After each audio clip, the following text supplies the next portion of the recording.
Today we will study our lesson number 3, Macavity, the mystery cat. And the poet of this beautiful poem is Mr. T.S. Eliot, Thomas S. Eliot. He was a very good poet, novelist, and a very talented man. He was born on 26 September 1888 and died on 4 January 1965. He was basically he was born in America, but he at the age of 25 he moved at England. So he was basically American British poet, and he was so good that he got Nobel Prize in 1948 for literature. So now I'm going to read this poem stanza wise, then I'll explain it, and then I'll tell you the rhyming scheme of the poem too. So we start. Macavity, the mystery cat. Mystery cat होता है बच्चों जो एक रहस्य जिसमें कुछ छुपा हो, कुछ हिडन बात छुपी होती है, कुछ हिडन चीज़ होती है, तो वो मिस्ट्री कैट कहलाती है. तो लिखा है, do you have a pet cat, क्या आपके पास कोई पालतू बिल्ली है? Have you ever noticed anything mysterious about it, क्या आपने कभी कुछ उसके बारे में कुछ मिस्टीरियस, कुछ रहस्यमयी बात उसके बारे में नोटिस की है? It is not easy to say whether every cat is a mystery. ये कोई आसान बात नहीं है कि आप कह दें कि हर बिल्ली जो है एक रहस्यमयी बिल्ली होती है, but Macavity is one for sure. लेकिन मैकेविटी जो थी वो हाँ सच्ची में एक मिस्टीरियस कैट थी. What is it that makes him a perfect mystery cat? वो क्या चीज़ है जो उसको एक परफेक्ट मिस्टीरियस कैट बनाता है? तो read the poem and find out. So we start. I will recite this stanza first. Macavity's a mystery cat. He's called the hidden paw, for he's the master criminal who can defy the law. He is the bafflement of Scotland Yard, the flying squad's despair, for when they reach the scene of crime, Macavity is not there. So, यहाँ पर एक Macavity बिल्ली है जो जिसको कि एक mystery cat कहा गया है, क्योंकि मिस्ट्री होता है, I have already told you, कि कुछ जिसके बारे में हम सबको पता ना हो, कुछ हिडन होता है उसमें. And he is called the hidden पॉ, और उसको हिडन पॉ के नाम से भी जानते हैं. ठीक है ना? हिडन पॉ. पॉ बेसिकली पंजा होता है, और हिडन जिसके बारे में छुप के जो सब काम करे, तो उसको दूसरा नाम उसका था हिडन पॉ. देखिए प्रॉपर नाउन है, कैपिटल लिखा हुआ है, इसीलिए hidden paw. For he is the master criminal who can defy the law, क्योंकि वो मेन मास्टर क्रिमिनल थी, एक्सपर्ट क्रिमिनल था, अपराधी थी बिल्ली. Who can defy the law, जो कि लॉ को डिसोबे करती थी, जो कानून होती है उनको नहीं मानती थी. डिफाई होता है डिसोबे करना, आज्ञा ना मानना. He is the bafflement of Scotland Yard. वो जो था मैकेविटी कैट, वो स्कॉटलैंड यार्ड होता है बच्चों, head quarter of London police force. ठीक है?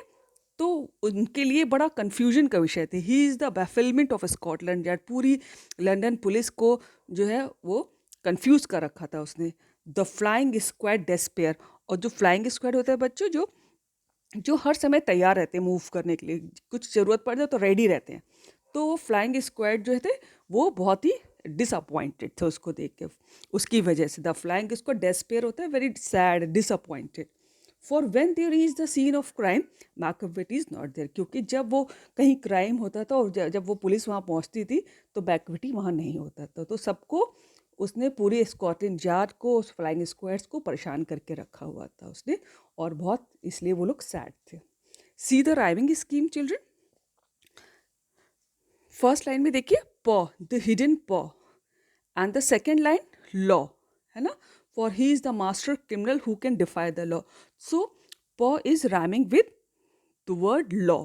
राइमिंग स्कीम होता है जिसमें पोएम की हर लाइन का लास्ट वर्ड उस स्टैंजा की दूसरी किसी वर्ड्स के सेम साउंड दे रहा हो, तो वहाँ पर राइमिंग स्कीम होती है. तो पॉ और लॉ सुनने में सेम सा लग रहा है, तो यहाँ पर ए होगा. ठीक है? अगला देखिए, थर्ड लाइन में डेस्पेयर और फोर्थ लाइन में there. Despair is rhyming with there, so यहाँ पर बी होगा. डेस्पेयर देयर सुनने में एक सा लग रहा है ना, तो यहाँ पर बी होगा. अब Next stanza. Macavity, Macavity, there is no one like Macavity. He's broken every human law. He breaks the law of gravity. His powers of levitation would make a fakir stare. And when you reach the scene of crime, Macavity is not there. You may seek him in the basement. You may look up in the air. But I tell you once and once again, Macavity is not there. So see, the explanation of this stanza, Macavity, Macavity, there is no one like Macavity. हर जगह बस यही चर्चा है, Macavity, Macavity, Macavity. There is no one like Macavity. Macavity की तरह कोई भी नहीं है दूसरा. He has broken every human law. उसने हर कानून तोड़ा है. जितने जो आदमियों के लिए कानून होते हैं उसने सब कानून तोड़े हैं. He breaks the law of gravity. और उसने जो ग्रेविटीज लॉ है न्यूटन का कि हर चीज़ जो है अर्थ की तरफ अट्रैक्ट होती है, वो उसके अगेंस्ट उसने ग्रेविटी के लॉ को भी तोड़ा है. His powers of levitation would make a फकीर स्टेयर. और लेविटेशन होता है बच्चों कि एयर में फ्लोट करने की क्षमता है ना. लेविटेशन होता है हवा में फ्लोट करना. तो his powers of levitation would make a फकीर स्टेयर. वो जो है हवा में फ्लोट कर जाता है, ये वाली उसको पावर है. और इसकी वजह से जो फ़कीर है, सेंट ना, साधु है, वो भी उसको घूर के देखते हैं. स्टेयर होता है घूरना, एंड फ़कीर इज़ सेंट. तो and levitation is to float in the air. तो he has a power of levitation, और उसकी वजह से सारे साधु फ़कीर भी उसको घूर के देखते हैं कि ये क्या हो रहा है, हवा में कैसे तैर रहा है. And when you reach the scene of crime, Macavity is not there. और जब आप उस जगह पर जहाँ पर ये क्राइम हुआ है वहाँ पर पहुँचेंगे तो Macavity is not there. Macavity वहाँ नहीं होता. You may seek him in the basement, you may look up in the air. आप उसको बेसमेंट जो ज़मीन के नीचे होता है वहाँ उसको पा सकते हैं. आप उसको एयर में पा सकते हैं, हवा में देख सकते हैं. But I tell you once and once again, और मैं आपको फिर बताता हूँ, Macavity is not there. Macavity वहाँ नहीं होता. So I see the rhyming scheme of this stanza, children. Macavity, Macavity, है ना. तो Macavity and gravity is having same sound, so A. Macavity, gravity. Next, third line, stair.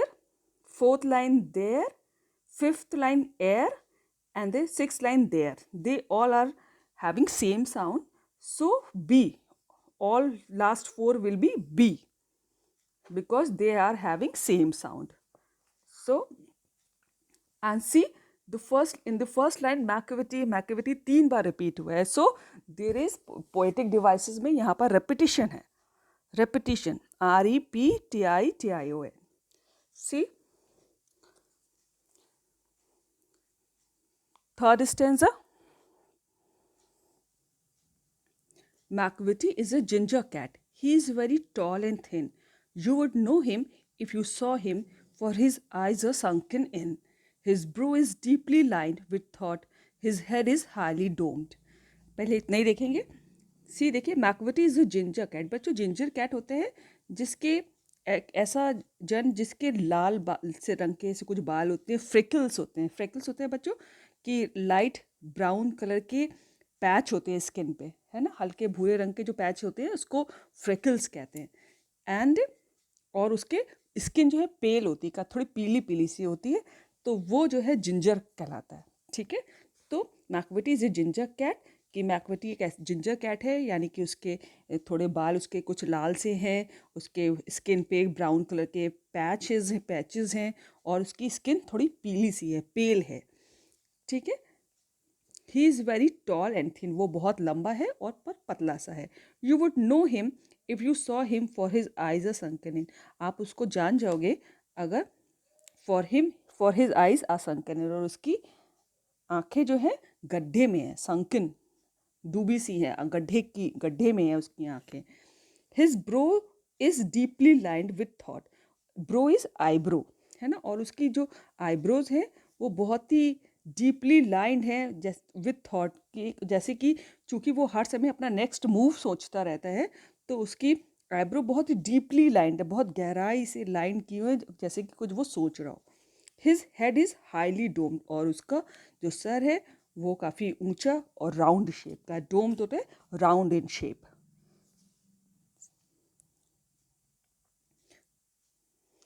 C the rhyming scheme. Page पलटने से पहले speech check कर लेते हैं। देखिए, thin, thin, Macavity is a ginger cat, he is very tall and thin. तो thin is rhyming with in, sunken in मिला, ठीक है। So A thin and in. And his brow is deeply lined with thought, his head is highly domed. तो domed is नहीं sign करे तो यहाँ पर बी लिख लीजिए, आप फिर आगे पेज पे बताएंगे। एंड वन मोर थिंग, सी यहाँ पर toll and thin, first line में देखिए टॉल एंड थिन, इस स्टैंजा की फर्स्ट लाइन में ट साउंड रिपीट हो रहा है। तो जिस लाइन में कोई कॉन्सोनेंट बार बार रिपीट होता है तो वहाँ एलिटरेशन फिगर्स ऑफ स्पीच होती है। सो टॉल एंड थिन, ट साउंड 2 बार रिपीट हुआ है तो यहाँ पर एलिटरेशन फिगर्स ऑफ स्पीच है, ALLITARATION, alliteration. And same is with the last line, his head is highly doomed, ह साउंड रिपीट हो रहा है इस लाइन में, हिज हेड हाईली, 3 बार एच साउंड रिपीट हुआ है कॉन्सोनेंट एक ही लाइन में। जब कोई कॉन्सोनेंट बार बार रिपीट होता है तो वहाँ पर एलिटरेशन फिगर्स ऑफ स्पीच होता है। We have already done it. So see, तो यहाँ पर एलिटरेशन फिगर्स ऑफ स्पीच है। Move to the next page. His brow is deeply lined with thoughts. His head is highly domed. Now see the next page. His coat is dusty from neglect. His whiskers are uncombed. He sways his head from side to side with movements like a snake. And when you think he is fall asleep, he is always wide awake. Now see the explanation, children. His coat is dusty from neglect. Here, poet talks about the appearance of the Macavity. So, his coat is dusty from neglect, उसका coat जो है बहुत धूल भरा है क्योंकि वो काफ़ी नेग्लिजिबल है अपने अपीयरेंस की तरफ से, मतलब वो अपने बॉडी का ख्याल नहीं रखता है तो काफ़ी नेगलेक्ट करता है, तो उसका कोट बहुत डस्टी है, धूल भरा है। हिज विस्कर्स आर अनकॉम्ड, और उसकी जो मूछें हैं आप फोटो में देख सकते हैं ना, उसकी जो मूछें होती है विस्कस कहलाती है, जो जानवरों की मूछें होती हैं वो अनकोम्ड है, उसमें कंघी नहीं की हुई है।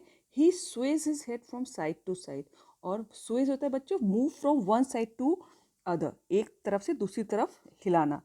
His sways his head from one side to side, his movements like a snake, और वो अपना सर जो है एक तरफ से दूसरी तरफ हिलाता है और उसके मूवमेंट्स जो है, उसका जो हाव भाव हिलने का ढंग है स्नेक की तरह, सांप की तरह है। And when you think he is half asleep, he is always wide awake, और जब आप सोचेंगे कि वो आधा सोया सा है, he is always wide awake, लेकिन वो पूरा जगा हुआ होता है। ठीक है। Now see the rhyming scheme. So domed is rhyme with uncombed, B, पिछले पेज में डोम्ड था, domed is rhyming with uncombed, snake is rhyming with awake, तो स्नेक और अवेक में सी लिखेंगे और डोंट और अनकोम्ड में बी लिखेंगे।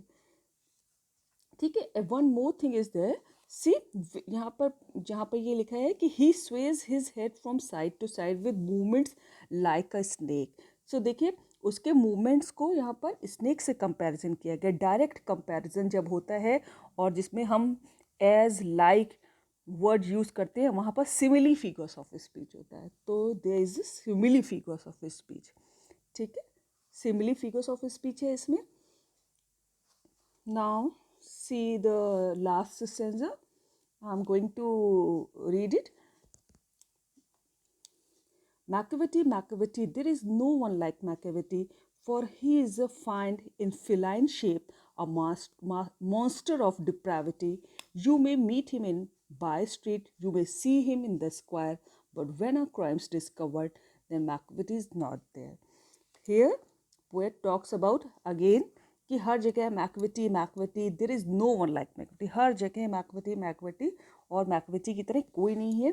For he is find, find होते हैं बच्चों डेविल, जो बुरा आदमी होता है ना डेविल है, तो उसको फाइंड कहते हैं। और फिलाइन कहते हैं जिसका शेप कैट की तरह होता है ना, कैट शेप्ड है ना, जिसकी बिल्ली की तरह शेप होता है तो फिलाइन होता है। तो he is find, he is like a devil and feline shape, and his shape is like a feline. He is having cat shape body. A monster of depravity. और monster होता है बच्चों जिसकी बहुत ह्यूज बॉडी होती है, राक्षस, बहुत जिसकी बड़ी सी बॉडी होती है, वो उसको मॉन्स्टर कहा जाता है. और डिप्राविटी होता है कि जो बहुत बुरे काम करता हो, ठीक है, वो जो हमेशा बैड डीड्स में एंगेज रखता हो, अपने आप को बुरे कामों में अपने आप को इन्वॉल्व रखता है, वो डिप्राविटी कहलाता है. तो he is a find in feline shape. वो एक कैट के शेप में एक डेविल है, अ मॉन्स्टर ऑफ डिप्राविटी. और वो बैड डीड्स इतनी ज़्यादा करता है कि लाइक अ मॉन्स्टर, जैसे मॉन्स्टर का शरीर बड़ा सा होता है ना, वैसे ही वो इतनी सारी बैड डीड्स करता है. डीड्स होता है DEEDS की बुरे काम, काम होता है. तो डिप्राविटी होता है लेकिन बुरे काम. You may meet him in a by street, you may see him in the square. आप उसको सड़क पे देख सकते हैं, आप उसको स्क्वायर पे देख सकते हैं. But when a crime's discovered, when Macavity is not there. लेकिन जब कोई क्राइम का पता चलता है तो मैकविटी वहाँ नहीं होता. So now see the rhyming scheme of this poem. Macavity is rhyming with depravity, AA. Square is rhyming with there, square, there, so BB. Now see the poetic devices. Macavity, Macavity, Macavity. First line में 3 बार repeat हुआ है, so repetition is there. Repetition, figures of speech is there. Next देखिए, find feline. F sound, fa sound repeat हुआ है, fa consonant इस line में repeat हुआ है, तो alliteration is there. Alliteration. And one more figures of speech is there, monster of depravity. उसने बुरे कामों का मॉन्स्टर, मतलब जैसे मॉन्स्टर होता है, बड़ा सा शरीर होता है, इसलिए उसने इतने सारे बुरे काम किए हुए थे. तो यहाँ पर हिडन हिडन कंपैरिजन किया है उसके बुरे कामों का मॉन्स्टर से, है ना. तो यहाँ पर जब हिडन कंपैरिजन दो चीज़ों के बीच में होता है, तो बिना लाइक एज वर्ड यूज हुए, तो वहाँ पर मेटाफोर फिगर्स ऑफ स्पीच होती है. तो metaphors, figures of speech there. So this poem is complete now. So watch the video carefully. Try to get the all figures of speech, rhyming scheme, and the explanation of the poem. I hope you will be able to do this now. So thank you so much.